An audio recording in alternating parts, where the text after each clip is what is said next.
eto yn gyfeiriodd Dyw yn bydithio ti, wrth ti'n harwen i y bore yma. Mae Emyr wedi bod yn bala ddoe ac yn eglwys bach y bore yma, a mae Rodri hefyd yn pregethu yn y Solfen, yn cofio dan i nhw. Mae'n coddiadau wedi bod ar y sgrin, fydd ddim ysgwrs hil, oherwydd byddwn ni yn dod ar Fwrdd Cymru ar ddiwedd yr oedfa. Dwi'n cwrdd eto wedyn heno am 5 gloch a Adrian yn harwen i. Wedyn, ie, mae'r cwyddiadau yr wythnos wedi bod ar y sgrin.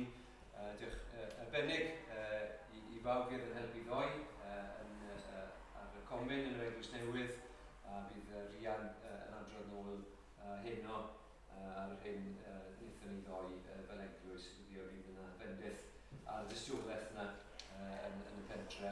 Wedyn mae yna gwrdd aelodau wythnos i ddydd Sadwrn. Dyna'r pethau bwysig. Gnewch chi ni ddarllen am eich adnod cyn bod ni gwylio yr oedfa i'r arglwydd. Rwyf yn caru'r arglwydd am iddo wrando ar lef fy ngweddi, am iddo droi eglus dataf y dydd y gwyddais arno.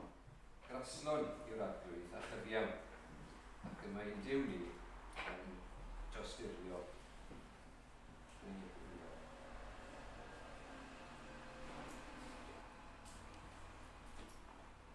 Diolch i ti Ryw, bod ti yn Dduw sydd yn llawn gras ac yn dostyrio.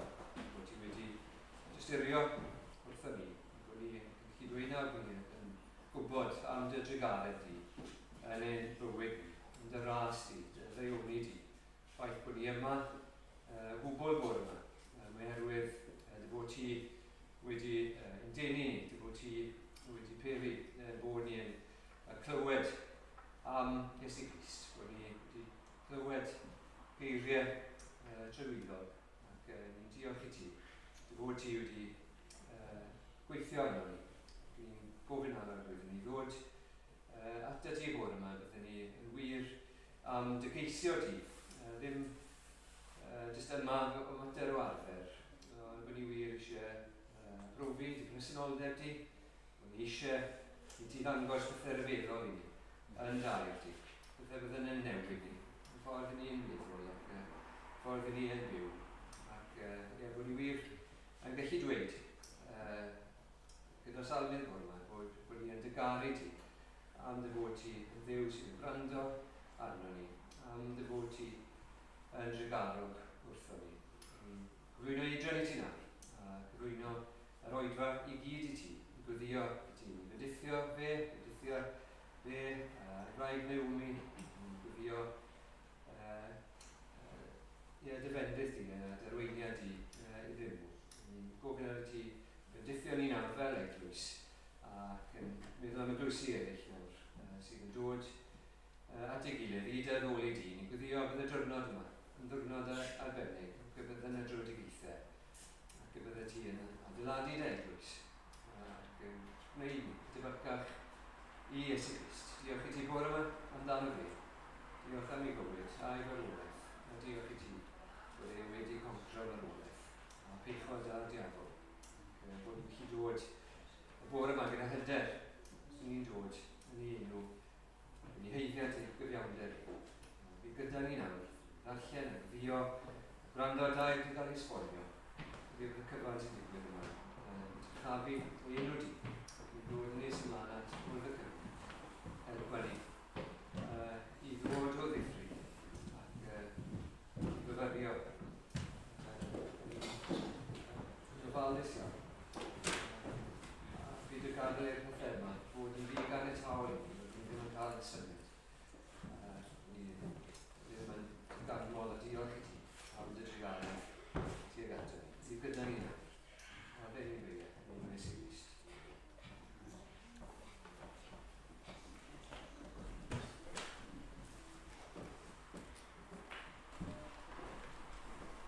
Wel, diolch Dewi, a mae e'n braf i fod gyda chi unwaith eto y bore yma. Gras a thangnefedd. Mae Paul yn dweud wrth yr eglwys yn Ephesus, a dwi'n gallu dweud yr un peth y bore yma heddi. Gras a thangnefedd i chwi, oddi wrth ddiw ein tad a'r arglwydd, Iesu Grist. Byddwn ni'n dechrau addoli y bore yma trwy ganu emyn 203 yn yr atodiad, 203. Ger bron fy niw a'i orsedd gref, mae gennyf achos llawn dilith. Yr anchoffeiriad mawr yw ef sy'n byw i eiriol trosof byth.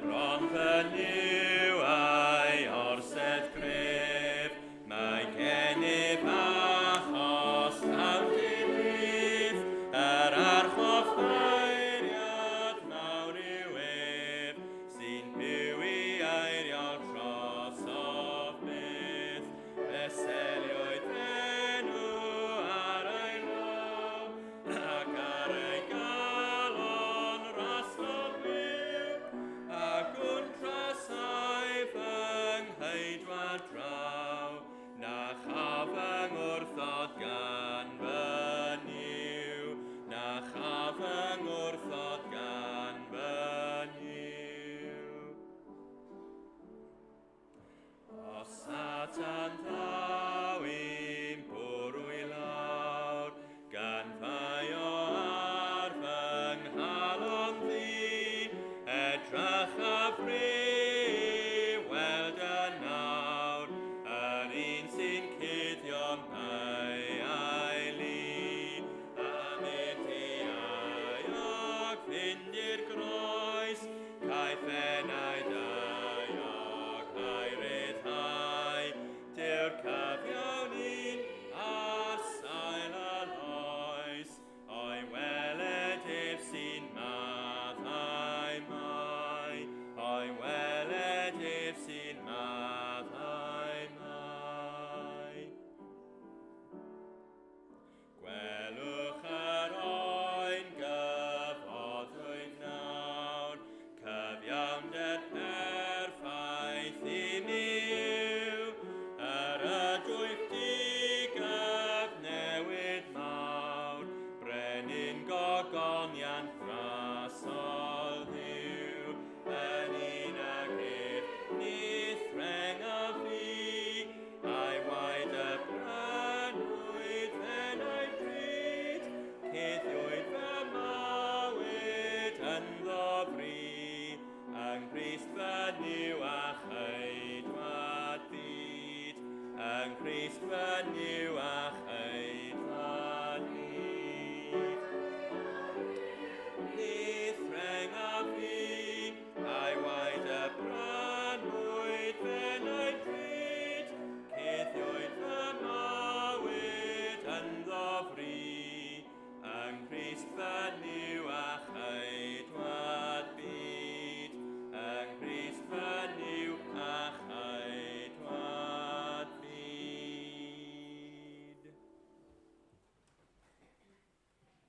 Dwi'n gwahoddi chi droi gyda fi at yr Hen Testament ac at llyfr cyntaf Samuel, pennod 1. Llyfr cyntaf Samuel, pennod 1.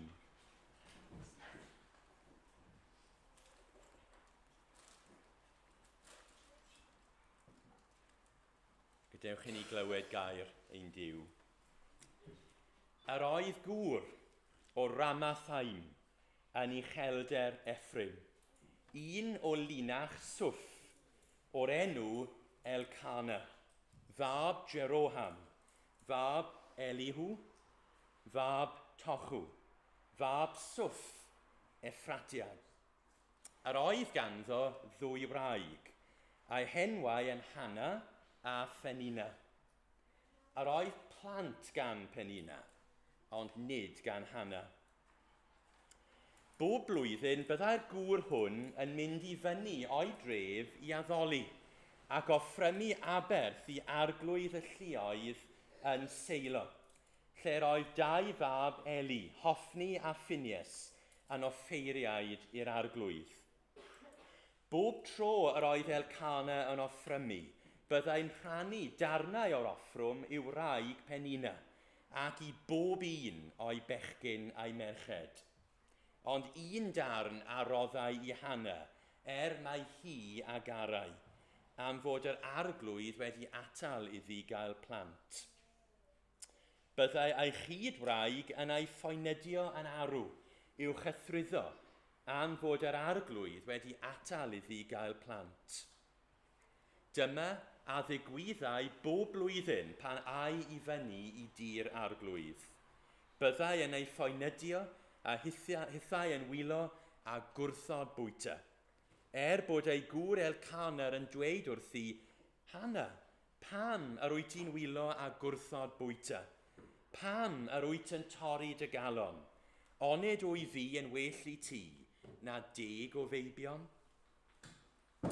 Ar ôl iddynt fwyta ac yfed yn seilo, cododd Hana, ac yr oedd yr offeiriad Eli yn eistedd ar gadair wrth ddrws teml yr arglwydd. Yr oedd hi yn gythryblus ei hysbryd, a gweddiodd ar yr arglwydd ac wylo yn hidl. Tyngodd adduned a dweud, o arglwydd y lluoedd, os cymeru sylw o gystydd dy lawforwyn a pheidio am hanwybyddu, ond cofio amdanaf a rhoi i mi epil, yna rhoddaf ef i'r arglwydd am ei oes, ac ni eillir ei ben byth. Tra oedd hi yn parhau i weddio ger bron yr arglwydd, yr oedd Eli yn dal sylw ar ei genau. Gan mai siarad rhyngddi a hi a'i hun yr oedd Hana, dim ond ei gwefusau oedd yn symud, ac nid oedd ei llais i'w glywed. Tybiodd Eli ei bod yn feddw, a dywedodd wrthi, am ba hyd y byddi'n feddw, ymysgwyd wrth wyn. Atebodd Hana, nage, syr, gwraig helbulus wy fi. Nid wyf wedi yfed gwyn na diod gadarn. Arllwys fy nghalon ger bron yr arglwydd yr oeddwn. Paid am hystyried yn ddynes ofer, oherwydd o ganol fy nghwyn am cystydd, yr oeddwn yn siarad gynnau. Atebodd Eli, dos mewn heddwch, a rhodde Duw Israel i ti yr hyn a geisiaist ganddo. Dywedodd hithau, bydded i mi gael ffafr yn dy olwg. Yna aeth i ffwrdd a bwyta, ac nid oedd mwyach yn drist. Diolch i Dduw am ei air.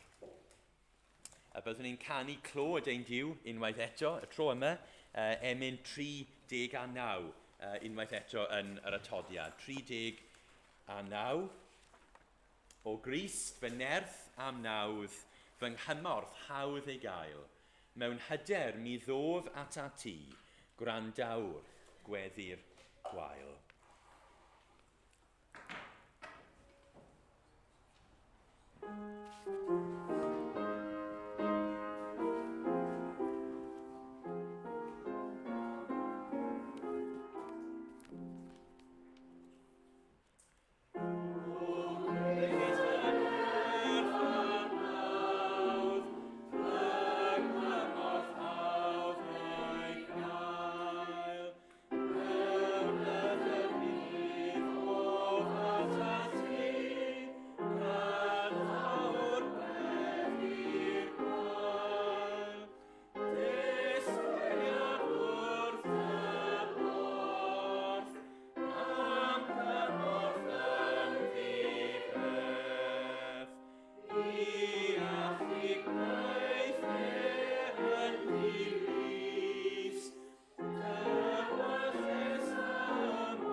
Wel, fel mae'r Emyn wedi dweud, mae ein diw ni yn gwrando ar weddi'r gwael, felly gadewch i ni weddio a troi ato fe nawr.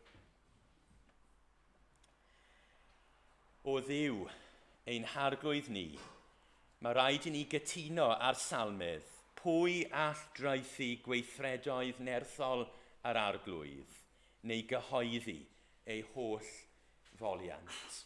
Rwy ti yn rhy fawr i ni gyhoeddi dy holl foliant. Mae hyn yn dasg amhosib, ond eto y bore yma, trwy nerth yr ysbryd glân, rydyn ni eisiau gwneud ein gorau glas i dyfoli di, achos rwy ti yn heiddi, cael dyfoli gan dy eglwys, gan y byd, gan y bydysawd, gan bopeth.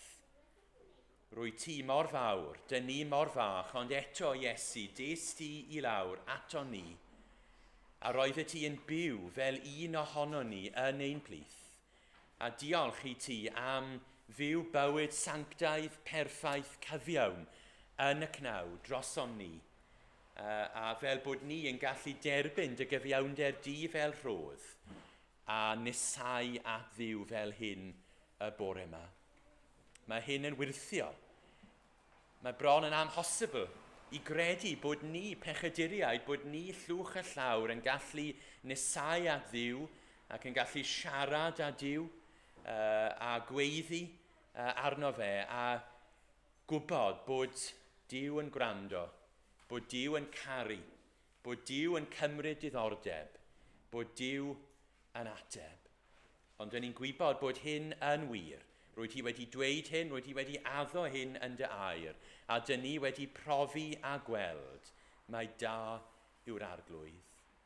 A diolch o Dad am gynllunio cyn creu'r byd, am gynllunio ein hiachawdwriaeth ni, ac am anfon dy fab cyntafynedig, dy fab annwyl, i farw drosom ni, i ddioddef yn ein lle, i gymryd y gosb.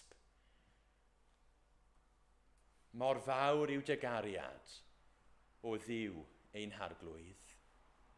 A diolch am roi ein beau ni gyd ar dy fab, ac am ei gosbi fe yn ein lle ni. Ni sy'n heiddi'r gosb, ni yw'r pechaduriaid, ond yn wir, newyddion da yw'r Efengyl, bod Iesu wedi cymryd y cyfan yn ein lle. A diolch o Dad am godi Iesu o'r meirw ar y trydydd dydd, i ddangos, i gyhoeddi, i brofi bod Iesu wedi gorffen i waith, bod Iesu wedi talu'r ddyled, a bod pob un a chanddo ffydd yn yr arglwydd yn rhydd ac wedi cael maddeuant. Diolch am anfon yr ysbryd glân i ddangos y pethau hyn i ni, i ysgrifennu'r pethau hyn yn y gair, ond hefyd i ddangos i ni yn bersonol bod y pethau hyn, bod y gwirioneddau hyn yn wir, a bod nhw yn berthnasol i ni, a bod nhw'n gofyn ac yn galw am ymateb. A diolch am roi ffydd i ni i gredu bod y pethau hyn yn wir, a ffydd i gredu yn Iesu Grist ei hun fel ein gwaredwr. A diolch am roi edifeirwch fel bod ni'n gweld pa mor frwnt a gwarthus yw ein pechodau ni. Diolch o arglwydd am wneud i ni gysau ein pechodau ac am roi i ni chwant newydd ac am roi ni yr awydd yma i droi oddi wrth pechod at gyfiawnder ac at Iesu Grist. Diolch am ein cadw ni ac am ein harwain ni ers i ni gael ein geni o'r newydd. Rwy ti byth wedi ein gadael ni. Rwy ti yn ddiw ffyddlon, perffaith ffyddlon. Dyn ni ddim o arglwydd. Dyn ni mor anffyddlon. Dyn ni mor barod i droi ffwrdd ac i droi yn ôl at ein hen ffordd o fyw. Ond diolch bod ti byth wedi troi cefn arno ni, ond bod ti wedi parhau gyda ni ac wedi dwyna ni nôl ata ti, dro ar ôl tro ar ôl tro. Diolch o arglwydd am roi ni mewn eglwys fel yr eglwys hon, lle dyn ni'n gallu dysgu mwy amdana ti, lle dyn ni'n gallu defnyddio'r rhoddion a'r pethau ti wedi rhoi ni, arian a thalentau ac yn y blaen, ni'n gallu rhoi nhw i gyd ar waith o blith ein gilydd a gyda'n gilydd yn y byd yma i ddangos pa mor ddiolchgar i ni wrth ystyried beth rwy ti wedi gwneud drosom ni. Diolch o arglwydd bod y gair yn cael i bregethu o'r pulpud yma, sil ar ôl sil, a ni'n gweddio y bydde di yn sicrhau bod y gair yna yn dwyn ffrwyth yn ein bywydau a bod cymeriad Crist yn cael ei weld yn glir yno ni fel i bobl fel i ddisgyblion Dyn ni'n gweddio y bydde di yn bendithio emyr wrth iddo fe astudio a phregethu a bugeilio yn gyson. Diolch o Dduw amdano fe am roi uneiniad yr ysbryd glân iddo fe yn y gwaith yma ac am helpu fe mor wan yw e. A dyn ni'n gweddio y bydde di yn rhoi ffrwyth iddo fe yn ei waith. Ni'n cofio Tristan hefyd o arglwydd, a diolch am anfon Tristan o'r eglwys yma lan i'r cymoedd i dystiolaethu fyna. Diolch am y ffrwyth sydd wedi dod o'i weinidogaeth yna. Dyn ni'n gweddio y bydde di yn parhau i'w fendithio fe fyna a'i deulu. Ni yn gweddio o arglwydd heddiw y bydde di yn edrych yn garedig ar Gymru unwaith eto. Dyn ni wedi troi ffwrdd, dyn ni wedi penderfynu bod ni ddim eisiau Duw, bod ni ddim eisiau ti, a mae hyn yn rhywbeth erchyll. A dyn ni fel gwlad yn heiddi barn tragwyddol. Ond dyn ni yn gwybod o arglwydd dy fod di yn ymhyfrydu mewn trigaredd. A felly dyn ni'n gweddio a bydde di o arglwydd yn gwenu unwaith eto ar Gymru. Yn anfon edifeirwch a ffydd, a ni'n gweddio a bydde di yn cael ffrwyth a mawl unwaith eto yn ein cenedl ni. Ni'n diolch o arglwydd i glywed bod dy waith yn mynd ymlaen dros y byd i gyd, a mae hynny yn wych. Ond yma rwy ti wedi rhoi ni, a dyn ni'n gweddio felly dros ein cyd Gymru, y bydde di yn ymweld â ni unwaith eto mewn nerth a mewn gras. Ni yn gweddio bore yma hefyd arglwydd dros y bobl yn Ukrain, a ni yn gofyn i ti arglwydd roi stop ar beth sy'n digwydd. Ni'n gwybod bod y pethau hyn yn mynd i ddigwydd nes bod Iesu yn dychwelyd. Mae pechod yn arwain at bethau fel hyn. Ond dyn ni yn gweddio y bydde di o arglwydd yn rhoi stop ar beth sy'n digwydd. Y bydde di yn dymchwel y gelyn fyna sy'n achosi cymaint o boen. Rwy ti yn caru y bobl rwy ti wedi greu o arglwydd, felly please, neu di rhoi stop ar beth sy'n digwydd. Ond ni'n falch i glywed bod ffrwyth yn dod, bod pobl yn troi at yr arglwydd yn Ukrain yn y sefyllfa erchyll yma. Ond eto arglwydd, ni'n gofyn i ti rhoi stop ar beth sy'n digwydd. Diolch o arglwydd am y ffaith bod ni yn byw mewn heddwch a bod y pethau hynny ddim yn digwydd yn ein gwlad ni. Diolch am hynny. Felly o arglwydd, ni'n gofyn wrth i'r gair gael ei bregethu y bore yma, a ni'n mynd yn ôl gan rifoedd, helpa ni o arglwydd i gofio bod ni'n cwrdd ar un diw, bod ti ddim wedi newid, bod ti ddim wedi dirywio o gwbl, a bod y pethau hyn yn wir heddiw, a maen nhw'n heiddi i ni gwrando arnyn nhw. Diolch o arglwydd yn enw Iesu Grist. Amen. Wel, yr emyn nesaf cyn i ni droi at y gair gyda'n gilydd unwaith eto yw'r i 15. Dyledwr i ras ydw i fi, am ras cyfamodol mae'n nghân, a gwisg dy gyfiawnder o'm cylch, nid ofna fi ddyfod o'th flaen. Mae dychryn y gyfraith a diw yn methu fy nghyffwrdd yn wir. Mae gwaed ac i fuddod fy Nghrist yn cuddio fy meiau yn glir. Amen. 15.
Wel, gadewch i ni droi yn ôl at yr Hen Testament ac at y darn ddarllenau sy'n yn gynt. Llyfr cyntaf Samuel a phenod 1. Darn cyfarwydd falle, ond gadewch i ni ofyn i Dduw ddangos i ni yn ffres i hun yn yr adnodau hyn. Ac yma, dyn ni'n cwrdd â graig sy'n dioddef. Graig sy'n dioddef yn ofnadwy. Hannah yw ei henw hi, ac mae'n glir iawn bod hi yn llawn gofid. Yn wir mae hi'n crio ac yn gwrthod bwyta. A ni'n gwybod bod crio a gwrthod bwyta fel arfer yn awgrymu bod iselder ar y person. Mae hi'n cyfeirio ei hun yn adnod 16 at ei chwyn a'i chystydd. Ac felly, dyn ni'n gofyn beth sydd o'i le ym mywyd Hannah. Pam, fel mae ei gŵr yn dweud, bod hi yn torri ei chalon. Ac mae'r ateb yn glir. Does dim plant ganddi. Mae hi wedi methu beichiogi. Ac ar ben hynny, gan fod Hannah wedi methu beichiogi, roedd ei gŵr Elcana wedi priodi â graig arall, sef Penina. Ac roedd hi wedi cael plant. O leiaf 4 ohonynt yn ôl adnod 4. Ni'n darllen fyna am bob un o'i bechgyn a'i merched. Felly mae o leia 2 fachgen a 2 ferch ganddi. So mae Hannah yn methu beichiogi, mae gŵr wedi priodi â graig arall mwyn cael plant, ac mae hi wedi bod, mae Penina y wraig arall, wedi bod yn ffrwythlon iawn. Ac wedyn, mae Penina wrth ei bodd yn atgoffa Hannah bod hi wedi rhoi plant i Elcana a bod Hannah ddim. Ni darllen bod yn adnod 6, bod ei chyd wraig yn ei phoenydio yn arw i'w chythryddo am fod yr arglwydd wedi atal iddi gael plant. Fel canlyniad ac yn hollol naturiol, ni'n gallu deall felly sefyllfa Hannah i ryw raddau. Mae Hannah yn galw ei hun yn wraig helbulus. Mae'n glir wrth i ni ddarllen gweddill llyfr cyntaf Samuel, bod Hannah yn wraig ddiwiol. Ac eto, mae hi'n dioddef. Gwraig ddiwiol sy'n dioddef. Diwioldeb a dioddefaint. Mae yna rai Cristnogion sydd yn dweud bod y ddau beth hyn, diwioldeb a dioddefaint, yn bethau sydd ddim yn cyd-fynd. Os ydych chi yn berson diwiol, fyddwch chi ddim yn dioddef. Os ydych chi yn dioddef, mae hynny yn awgrymu nad ydych chi yn berson diwiol, a bod Duw yn grac, a bod Duw ddim yn dygaru di, bod ffafr Duw ddim gyda chi. Ond dim fel na mae'r Beibl yn esbonio pethau. Yn y Beibl, ni'n gweld dynion a menywod gwragedd hynod o ddiwiol yn dioddef yn ofnadwy. Meddyliwch enghraifft am yr apostol Paul. Os oes amser, dych chi y prynhawn yma, darllenwch i ail lythyr at y Corinthiaid, pennod 11, ac mae'n sôn am y pethau o dde wedi dioddef. A pam o dde wedi dioddef y pethau hyn? Achos roedd e'n gwneud gwaith yr arglwydd.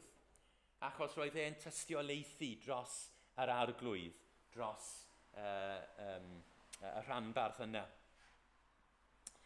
Mae Cristnogion fel pawb arall yn galaru dros ŵr neu wraig, rhieni neu blant. Mae Cristnogion fel pawb arall yn gorfod ymdopi â salwch a goblygiadau henaint. Mae Cristnogion fel pawb arall yn colli swyddi ac yn wynebu dyfodol ariannol ansicr yn sgil hynny. Mae Cristnogion fel pawb arall yn gorfod delio â phroblemau a thensiynau yn y teulu. Mae Cristnogion fel pawb arall yn dioddef y pethau hyn. Ac wrth gwrs, mae Cristnogion weithiau yn gorfod ymdopi â phrofedigaethau nad yw pawb arall yn gorfod ymdopi â nhw. Rhieni Cristnogol, er enghraifft, yn crio dros fab neu fech sydd wedi troi cefn ar y ffydd. Dyw e ddim yn wir bod dod at Grist yn golygu diwedd dioddefaint. Weithiau mae'n golygu dechrau mwy o ddioddefaint. Mae'r Beibl yn hollol realistig am y pethau hyn. Dyn ni'n byw mewn byd, a dyn ni'n gwisgo cnawd, a dyn ni'n symud o gwmpas pobl, ymhlith pobl, sydd yn delio â goblygiadau'r cwymp. Mae'r byd yma, a dyn ni wedi cael ein sbwylio gan pechod, gan y cwymp. Mae canlyniadau, mae goblygiadau wedyn. Na mae addewid, fydd hi ddim fel hyn am byth. Rhyw ddydd bydd Duw yn rhoi stop ar y pethau hyn, a byddwn ni yn mynd i mewn i greadigaeth newydd, fel pobl newydd, mewn cyrff newydd gydag ein gwaredwr. Ond mae rhaid i ni aros ar gyfer y pethau hynny. Roedd Jim Packer mewn un o'i lyfrau, wedi ysgrifennu sawl llyfr, mewn un o'i lyfrau, oedd yn sôn am over-realised eschatology. Na derm I chi meddwl amdano'r prynhawn yma, over-realised eschatology. Hynny yw, ni'n disgwyl y pethau sydd I ddod nawr. Ni'n disgwyl iechyd perffaith.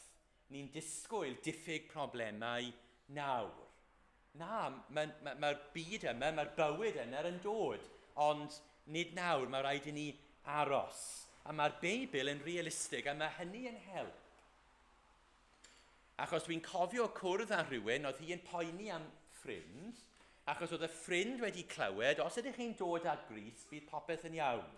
Bydd dim problemau, bydd y problemau sydd gyda chi nawr yn diflannu, a bydd dim problemau newydd yn dod yn ei lle.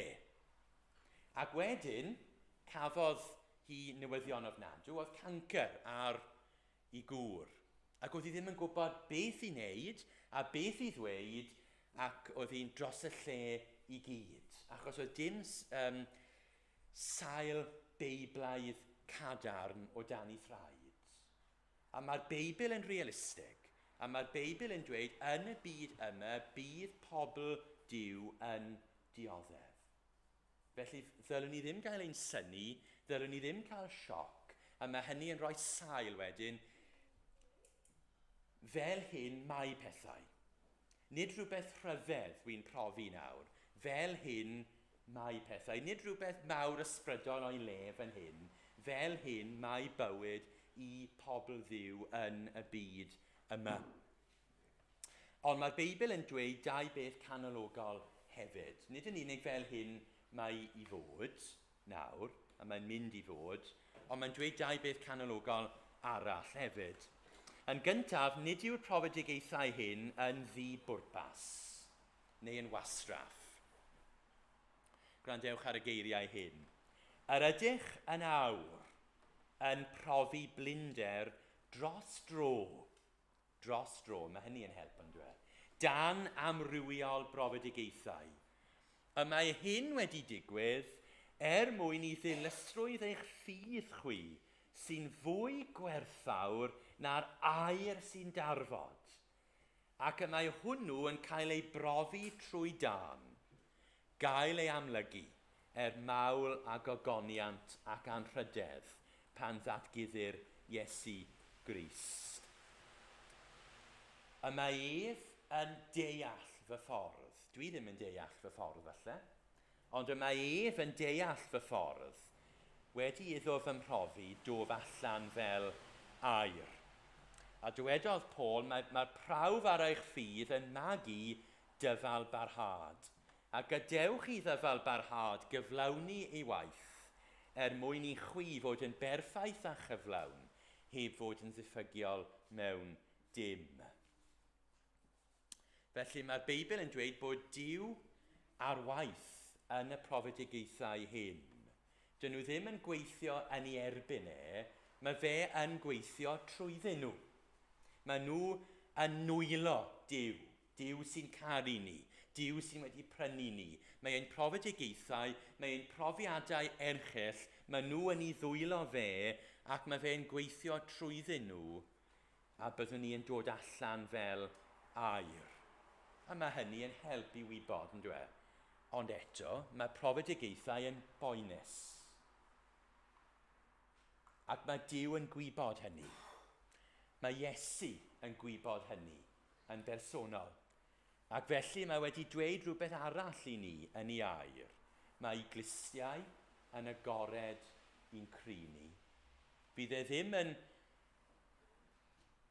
sicrhau bod ni'n ysgoi'r pethau hyn, ond eto, bydd e'n gwrando ar ein cri.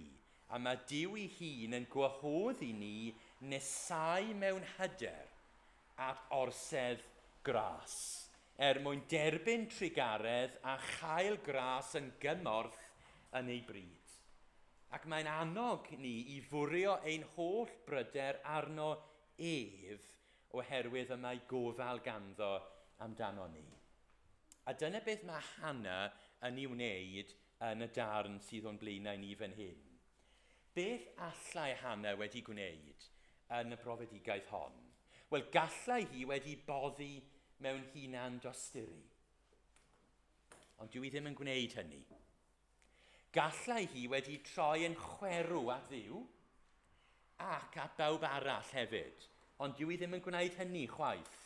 Mae hi'n troi at ei thad nefol. Yr un sy'n plygu at ei blant annwyl ac yn gweddio. Ac mae Hannah yn dysgu ni wedyn beth i wneud yng nghanol amrywiol profedigaethau. A oes rhywun mewn adfyd, dylai weddio. Ond beth dwi am i ni edrych ar y bore yma yw hyn. Sut dylen ni weddio mewn profedigaethau, mewn adfyd? Beth dylen ni ddweud wrth Dduw? Pa fath o bethau dylen ni ofyn iddo amdanynt? Pa feddylfryd ddylai fod gyda ni wrth i ni droi at orsedd gras? Wel, eto mae Hannah yn dangos y ffordd i ni ac yn rhoi esiampl ardderchog i ni. A gadewch i ni edrych yn fwy manwl felly ar ei gweddi hi a dysgu fel plant Duw sut i weddio'n iawn mewn adfyd a mewn profedigaethau. Ac mae Hannah yn gwneud 3 pheth wrth weddio. Yn gyntaf, a mae hyn yn holl bwysig, mae hi'n arllwys ei chalon ger bron yr arglwydd. Mae Hannah yn arllwys ei chalon ger bron yr arglwydd. Hynny yw, mynegodd hi ei theimladau, ei hemosiynau.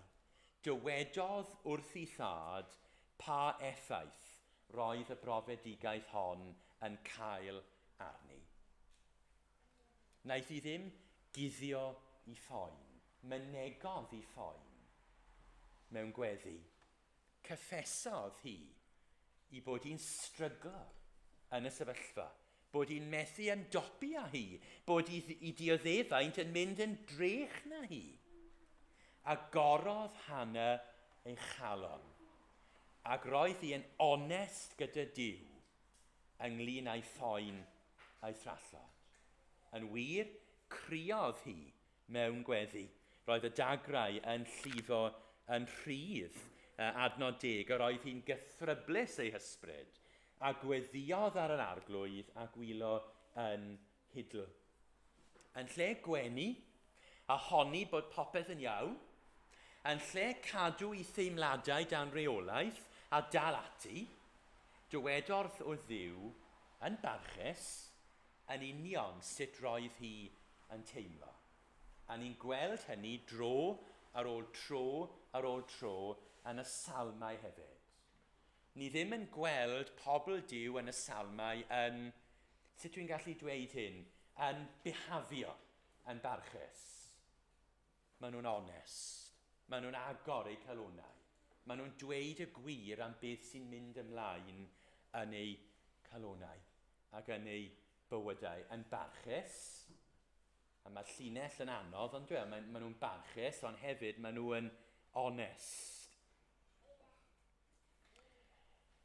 A dyn ni yn gallu gwneud hyn, a mae rhaid i ni wneud hyn pan dyn ni yn dioddef. Mae rhyddid i ni, mae caniatad, mae Duw eisiau i ni arllwys ein calonau ger ei fronau. Beth yw gweddi? Cwestiwn syml i ofyn. Cristnogion falle sydd wedi bod yn prodio gyda Duw ers degawdau. Ond beth yw gweddi? Gweddi yw siarad wyneb wrth wyneb a Duw ynglyn â beth sydd ar ein calonau ni. Nid adrodd brawddegau fformwleig wrth Dduw sy'n sefyll yn hyll i ffwrdd.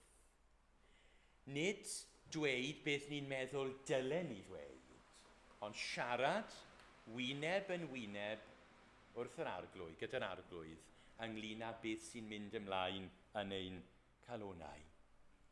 Y broblem yw weithiau ni'n meddwl fel hyn pan ni'n dioddau. Wel, wi wedi clywed a wi wedi dysgu bod Duw yn sofran. A mae yn. Wi wedi dweud hynny mewn munud. Ac felly mae hynny yn golygu i fod e naill ai wedi dod â fi yma neu wedi gadael i fi ddod yma, felly dwi yma o dan i awdurdod ef. Felly, os ydw i'n cyffesu fy mod i'n gythryblus fy enaid a bod rhywbeth mae Duw yn ei wneud yn fy mywyd yn fy mhrifo i ac yn achosi poen, mae'n swnio fel bod fi yn cwyno yn ei erbyn ac yn cwestiynu i ddoethineb. Ac felly mae rhaid i ni ymddangos fel petai bod popeth yn iawn. Wel, mae'n wir bod Duw yn sofran a bod profedigaethau yn rhan o'i ofal ragluniaethol. A ni'n gweld yn glir, Duw'r gair ddim yn cuddio hyn yn adnod 6, roedd Duw wedi atail i Hannah gael plant dros dro. Ond Duw hynny ddim yn golygu nad ydyn ni'n gallu bod yn onest gyda fe am y poen mae ofal ragluniaethol weithiau yn achosi ni. Poen ffrwythlon, ond mae yn boenus. Ac mae Duw yn gwybod hynny, ac mae'n dweud, dywedwch wrth i fi am sut ydych chi'n teimlo. Please, mae rhyddid mae Duw yn dweud i chi arllwys eich calonau ger fy mron. A mae hynny yn fraint aruthrol. Achos mae pob un ohono ni, pawb yn y byd yn chwilio am rywun maen nhw'n gallu mynd atyn nhw ac arllwys eu calonau.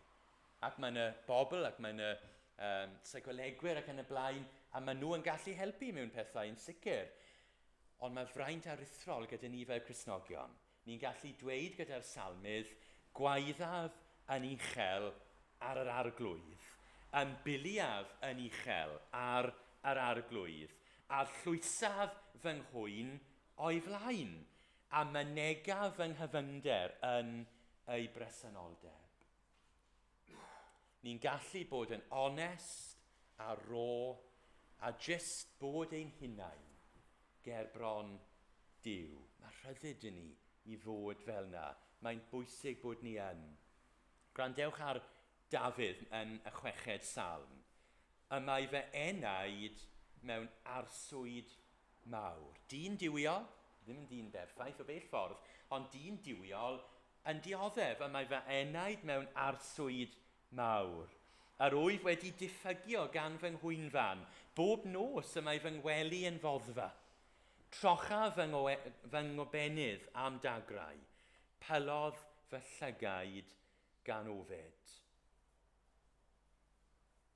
Ewch ymaith, mae'n dweud wedyn, oddi wrthyf, holl wneithurwyr drygioni, oherwydd clywodd yr arglwy fi yn wylo. Ni'n gallu crio o flaen yr arglwydd. Clywodd yr arglwydd fi yn wylo. Gwrandawodd yr arglwydd ar fy neisyddiad, ac y mae'r arglwydd yn derbyn fy ngweddi. Dwi'n cofio rhywun yn dweud wrth i fi unwaith bod hi wedi bod mewn cwrdd gweddi, ac roedd hi yn dioddef yn ofnadwy mewn bywyd, ac roedd hi wedi crio yn y cwrdd gweddi. A daeth rhywun ati hi ar ôl y cwrdd a dweud, dylai ti ddim ymddwyn fel yna. Dyw e ddim yn barchus, dyw e ddim yn addas pan mae pobl Duw yn dod at ei gilydd. Nid dyna yw barn Duw ei hun. Ni'n gallu dod ato fe, crio, arllwys ein calonau, a mae Duw yn gwrando ac yn cydymdeimlo gyda ni. Ynyddiau cnawd Iesu, fe offrymodd weddiau ac erfyniadau gyda llef uchel a dagrau. Mae Iesu yn gwybod beth yw dioddef. Mae'n gwybod beth yw poen. Poen ffrwythlon, poen sanctaidd, ond poen. Mae'n gwybod beth yw poen. Ac roedd e wedi arllwys i galon ger bron Duw i dad. A dyn ni yn gallu gwneud yr un peth hefyd. O'r fath gyfaill ydyw'r Iesu, ffrind ym mhob ystorom gref. O'r fath fraint yw mynd ar cyfan yn ein gweddi at o ef. O'r tangnefedd pur a gollwn, o'r pryderon rym yn dwyn, am na cheisiwn fynd yn gyson at o ef i ddweud ein cwyn. A oes gennym demtasiynau, a oes gofid mewn un man, peidiwn byth a digaloni, gwrendi Iesu weddi'r gwan. Cyfaill yw sy'n dal yn ffyddlon, cydymdeimlo mai a'n llef. Gwir yr Iesu am ein gwendid, awn ar cwbl ato ef. Pwy oedd Hana?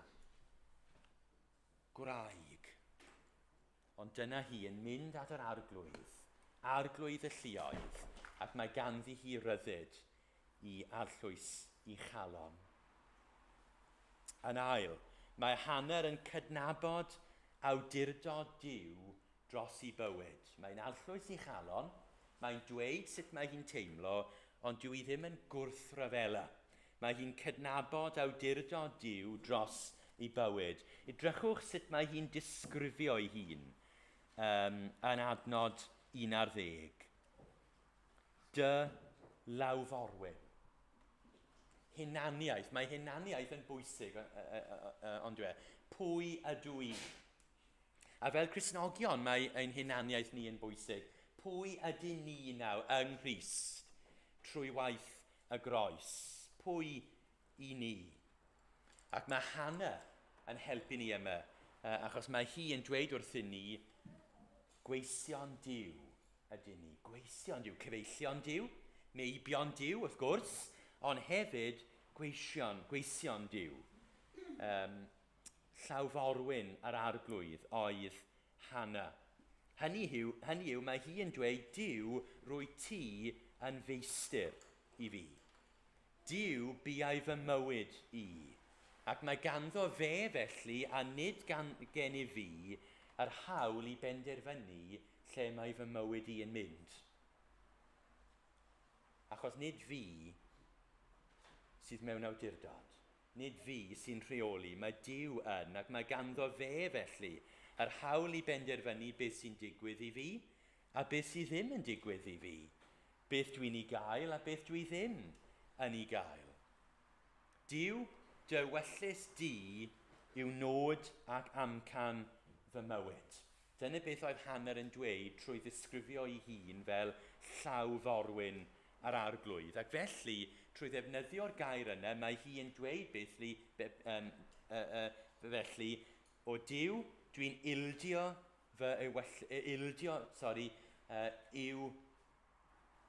dwi'n ildio i dy ewyllus di yn y sefyllfa yma.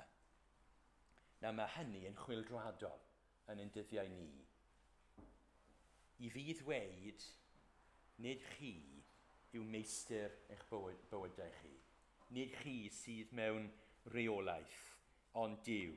Ond dyna yw'r sefyllfa yn dweud.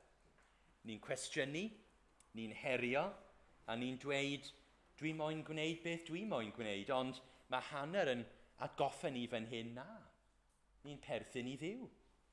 A mae ganddo fe awdurdod dros ein bywydau ni. Ac felly mae Hannah yn mynd at yr arglwydd mewn gweddi ac yn dweud hyn. Arglwydd, dwi'n stryglo.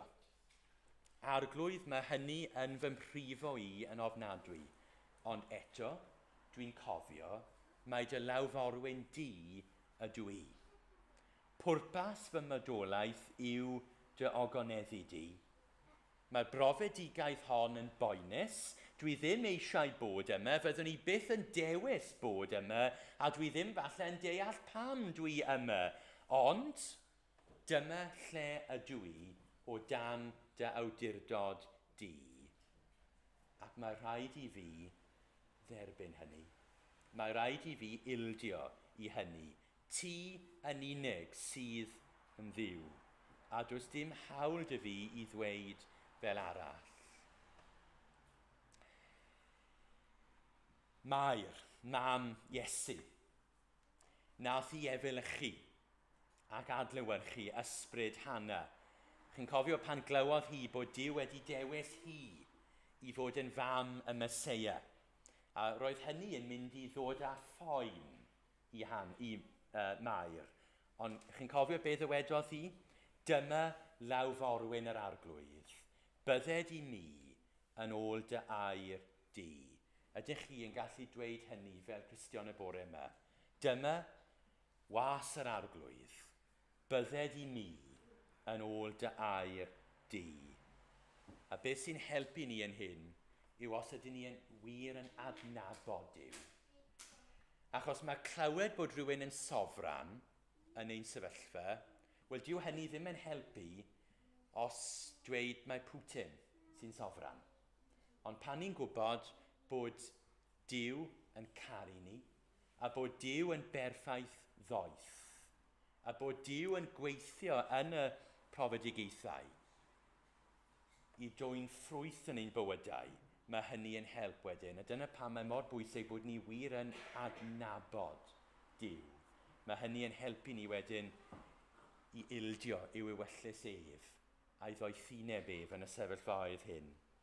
Wel, yn olaf felly, mae Hannah yn allwys ei chalon, ond fel cydbwysedd falle, mae hi yn ildio ac yn derbyn awdurdod a phenderfyniad Duw. Yn olaf, mae Hannah yn teimlo y rhyddid i gofyn i Dduw i actio mewn modd penodol. A mae'n dweud yn adnod 11, o arglwydd y lluoedd, os cymeru sylw o gystydd dy lawforwyn a pheidio am hanwybyddu, ond cofio amdanaf a rhoi i mi epil yna rhoddaf ef i'r arglwydd am ei oes ac yn y blaen. Ond mae'n gofyn i Dduw newid y sefyllfa.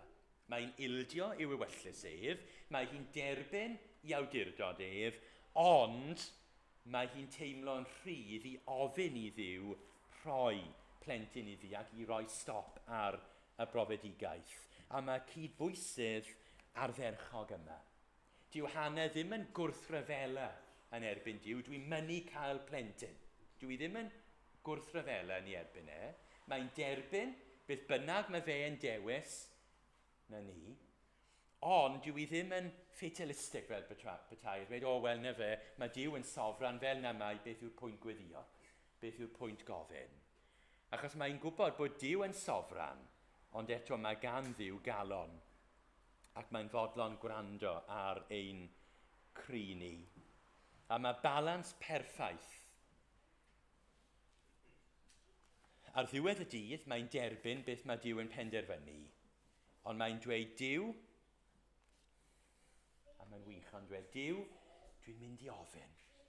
Dwi'n mynd i ofyn, falle bydde di yn hapus o fy nhad i wneud hyn. Dwi ddim yn mynd i gwyno os dwi ti ddim yn, ond dwi'n gwybod bod ti yn hoffi roi pethau da i dy blantu, a felly gai ofyn i ti wneud hyn. A dyn ni yn gallu gwneud hynny, ni llwch a llawr, yn gallu dod at yr arglwydd a dweud, dwi'n gorfod ildio, dwi'n gorfod derbyn beth wyt ti yn neud, ond o Dduw, gai ofyn i ti wneud hyn, os gwelwch yn dda. A wy'n mynd i gloi, gan ofyn i chi droi at y Testament Newydd. A dwi wedi canolbwyntio ar sut mae Hannah yn gweddio mewn profedigaeth. A wi wedi tanlinellu tair elfen i weddi Hannah. Ond dwi am orffen drwy dynnu sylw ar rhywun arall nath weddio yn yr un ffordd. Iesu. Matthew 26, pennod 36. Matthew 26, pennod 36. Cofiwch y dair elfen nawr. Arllwys y galon, derbyn awdurdod a phenderfyniad y tad, ond gofyn iddo, wneud rhywbeth penodol. Ni'n darllen hyn. Yna, daeth Iesu gyda hwy i ddisgyblion i le a elwer Gethsemane, ac meddai wrth y disgyblion, eisteddwch yma, tra bydda fi yn mynd fan draw i weddio. So beth mae'n neud pan mae'n dioddau, mae'n meddwl am y groes a beth bydd hynny yn golygu, beth mae'n neud, mae'n mynd at y tad i weddio. Ac fe gymerodd gydag ef Pedr a dau fab Zebedeus, a dechreuodd deimlo tristwch a thrallod dwys. Wel, yma ni'n gweld bod dweud dioddefaint a dywioldeb ddim yn cyd-fynd yn rwtsh.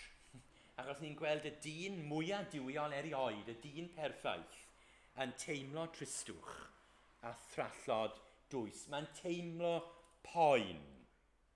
Yna meddai wrthynt y mae fe enaid yn drist iawn hyd at farw. So mae'n cyffesu beth sy'n mynd ymlaen yn ei galon. Mae'n allwys i galon ger bron y disgyblion. A dyna beth fydd e'n neud wrth y tad, ger bron y tad hefyd. A gwrandewch ar y geiriau hyn, arhoswch yma.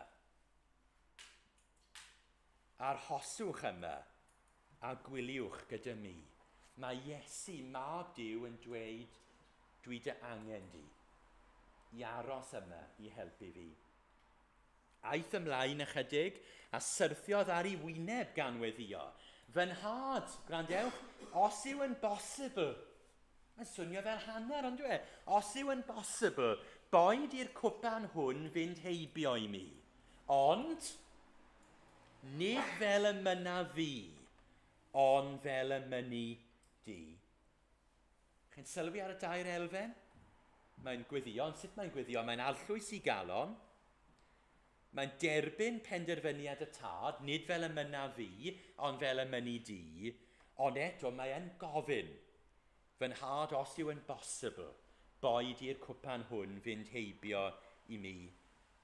Ac mae'n gweddio fel yna unwaith eto, ond dwenus ymlaen, adnod 42. Fy nhad os nad yw yn bosibl i'r cwpan hwn fynd heibio, heb i mi ei yfed, gwneler dy ewyllus di. Ac wedyn 43, a phan ddaeth yn ôl fe cafodd hwn cysgu eto oherwydd yr oedd ei llygaid yn drwm, mae'n gweddio unwaith eto, ac wedyn 46, mae'n mynd.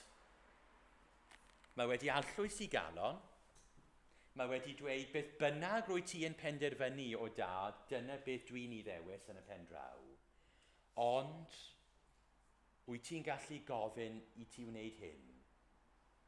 Ond y tro yma, wrth gwrs, ar wahân i Hannah, nid yw Duw yn cymryd y peth i ffwrdd, a mae Iesu yn derbyn hynny. Ac mae'n mynd i'r groes diolch iddo droson ni. Sut dyn ni'n weddio mewn profedigaeth? Yn onest?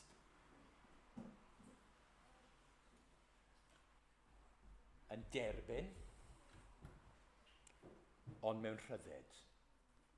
Weithiau bydd Duw yn cymryd y peth i ffwrdd. Weithiau fydd e ddim, ond beth bynnag ni'n gallu trystio fe. Ond paid â bihafio mewn gweddi fel petai. Dewch ato. Gofyn. Ac wedyn derbyn. A gadewch i ni ganu emyn i gloi rhan yma'r oedfa cyn i ni ddod at y cymyn. A'r emyn yw mae'r orsedd fawr yn awr yn rhydd gwrandewyr llais y gwan.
Dod nawr at fwrdd cymyn, ac mae'r gwahoddiad yna bob un o'n chi sydd wedi credu ac ymddiried yn yr arfer sy'n Grist, wedi rhoi bywyd iddo fe, wedi nabod ar y bywyd i gymryd o'r bara a'r gwir yna.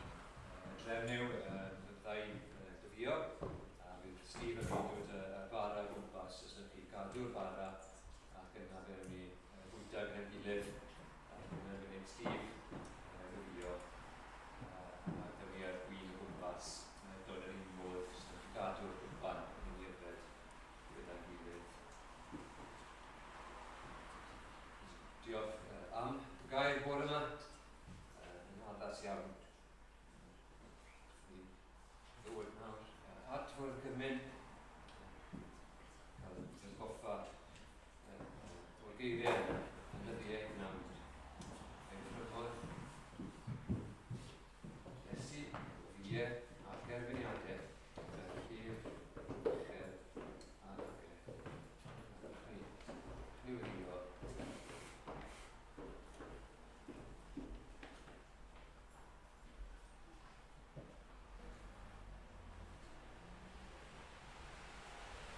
Diolch ti o arglwydda. Hyn ni wedi glywed bore yma. Angen i ni glywed. Diolch ti am y cysur sydd yn dair ti. Diolch i ti am y bywyd yn anodd. Yn mwyn i'n chi troi at y ti. Gyfiadrwydd, ti'n gwneud ni bobl sydd yn fudwyll, yn genuine, ddim jyst yn mynd drwy'r motions, yn bod ni bob un ohono ni. Yn nawr, gweddio gyda'r gilydd, ac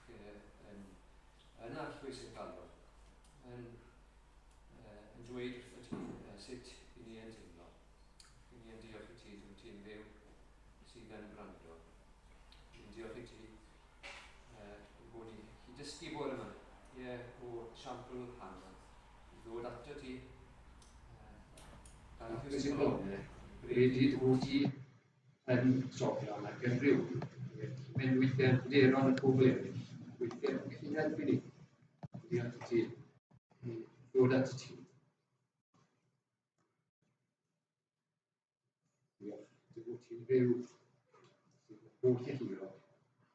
Gyda byddio nawr. Ni ddod. Ni'n dod ato ti ddifrifol gwydifri. Ac eto, da ni wedi cael goffa bod yma bod chi dod yn onest hefyd. Diolch i ti am. Diolch am siampl hana, diolch i ti fwy am rhagwyd Iesu Grist. Diolch i ti am un o ddod o wynfyd, ddod i fyd mor drist. Fyd mor ffeithlon. A wedi diwedd cymaint sy'n bod yn gwybod beth yw wylo.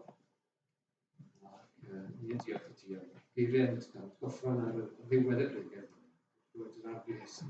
Wedi gweddio trwy'n bosib i'r cwpan nhw. Byddwn ni gwybod ddim yn bosib. Ddim bosib i ni gael yn hachub efo fe yn marw droso ni. Yn talu y pris yn talu y dylai ni. Ac yn dynistrio rhywolaeth, beichod, garfel beichod, pwer y diafol. Diolch i ti, ni'n dod yn awr i gwybod, angen dynerth ti arno ni. Ni wedi canu, mae'n angen nerth, angen dysil ni, angen rhywbeth i ni hebddo o gwbl. Ti yn ei roi ni, bod hyn yn bosib. Oherwydd fuddugoliaeth yr arglwydd Iesu Grist, i fuddo di, i gariad ni, i styri te'n ato ni, a i fuddo ei ti, i fynd i'r diwedd, marw drosodd. Diolch i ti am yr efengil y bore yma. Byddio, bydden ni bob un ohono ni, o ddifri nawr, yn y munudau nesaf, byddio ar dafedd di. Bydd hynny wir yn ein newid ni. Bydd dweud, yn gweud ar y ddechrau, ni yn dygaru di, ti'n gwrando ni wedi styrio wrth ni. Byddio, roi rhan ar diwrnod yma, helpu ni. I bwyso arno ti, a bydd ti yn rhoi, da ni fe di, i bob un hon. Gyda ni nawr, yn munudau nesaf. Ni gyfario o beth yn arfer Iesu Grist. Yn byd ma fe i fi, yn ni'n uniad un.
wedi ddyddio ei torodd a dweud, o'r new fy nghorff, sydd yn cael ei dorri er eich mwyn chi, wnewch hyn er cof amdano wrth yn fwyta.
Dwi'n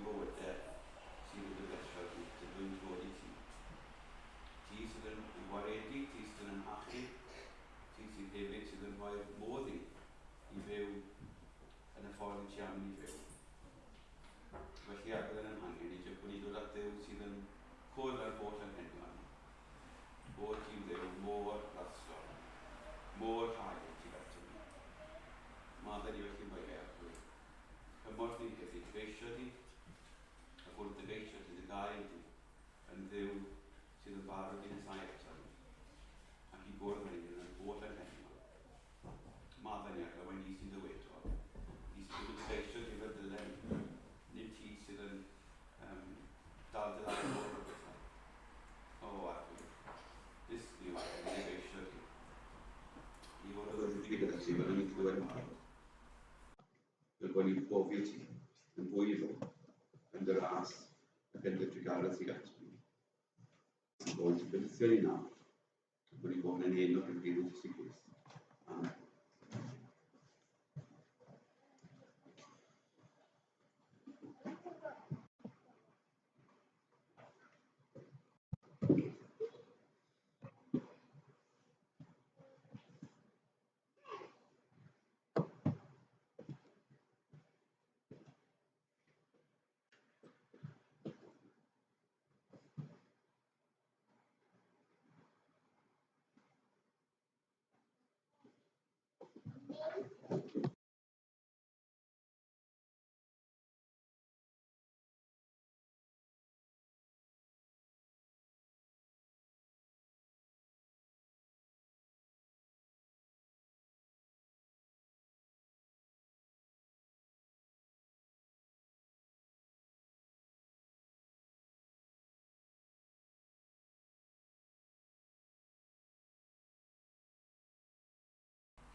Yn yr un modd hefyd, fi gymerodd cwpan ar ôl swper, gan ddweud, y cwpan hwn yw'r cyfamod newydd yn fy ngwaed i.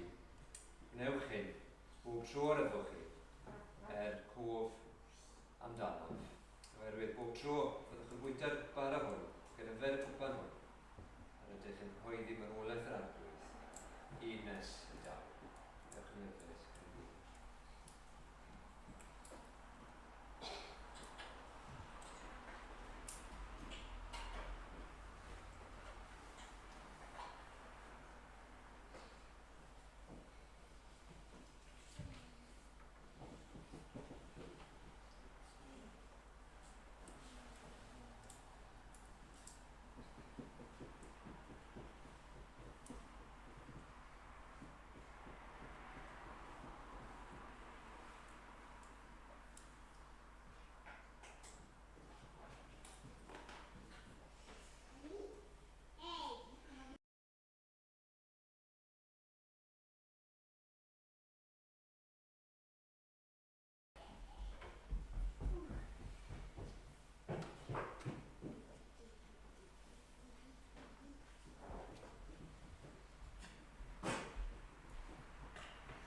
Fel arfer gorffen yr oedfa gymyn gyda Emyn, ond with byddwn technegol yn bach fwy cymleth i wneud hynny. Felly, ni orffen yr oedfa trwy weddiwedd.